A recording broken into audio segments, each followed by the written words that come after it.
আসসালামু আলাইকুম। Bike doctor আশরাফুলের পক্ষ থেকে আন্তরিক শুভেচ্ছা ও অভিনন্দন। প্লাটিনা বাইকটি তেল বেশি খায় ও কী কারণে খায় সেই বিষয়গুলো নিয়ে আলোচনা শেয়ার করবো আপনাদের মাঝে। এখন আমি বাইকটি স্টার্ট করে দেখাবো।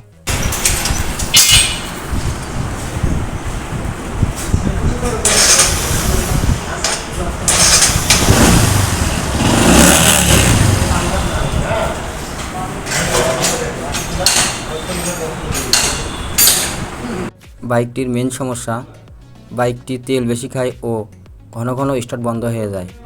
এই বিষয়গুলো নিয়ে কিছু আলোচনা শেয়ার করব আপনাদের মাঝে। বাইকটির মেন সমস্যা, বাইকটির টেবিট ঠিকঠাক অ্যাডজাস্ট নাই। আমরা এখন বাইকটি খুলে নিতেছি, টেবিট অ্যাডজাস্ট করব। আমরা টেবিট কীভাবে অ্যাডজাস্ট করি সেই বিষয়গুলো নিয়েও কিছু কথা বলবো আপনাদের মাঝে। আমরা এখন টপ কভার খুলে নিয়েছি। টপ কভার খুলে নেওয়ার পর আমরা টাইমিং অ্যাডজাস্ট করব। টাইমিং অ্যাডজাস্ট করার পর আমরা ফিলার গেজ দিয়ে টেবিট অ্যাডজাস্ট করব। ফিলার গেজের মাপ হতেছে ইনটেকে হবে 0.05, আবার অ্যাডজাস্টে হবে 0.10।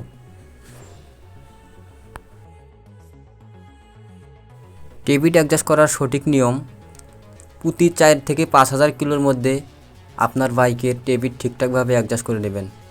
এবং ঠিকঠাকভাবে যদি অ্যাডজাস্ট না করেন সেক্ষেত্রে আপনার বাইকের আরপিএম কমে যাবে এবং ভার হবে গাড়ি, তেল বেশি খাবে এবং ঘন ঘন স্টার্ট বন্ধ হবে। এই বিষয়গুলো আপনারা সবসময় মাথায় রাখবেন।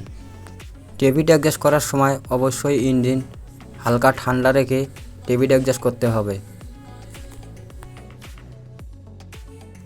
হ্যালো ভিউয়ার্স, আমার এই ভিডিও দেখে যদি একটু ভালো লেগে থাকে অবশ্যই লাইক কমেন্ট শেয়ার করবে। মোটামুটি টেবিট অ্যাডজাস্ট করা আমাদের শেষ। এখন আমরা টপ কভারটি লাগিয়ে নেব। টপ কভার লাগার সময় অবশ্যই নাট সমান তালে টাইট দিতে হবে।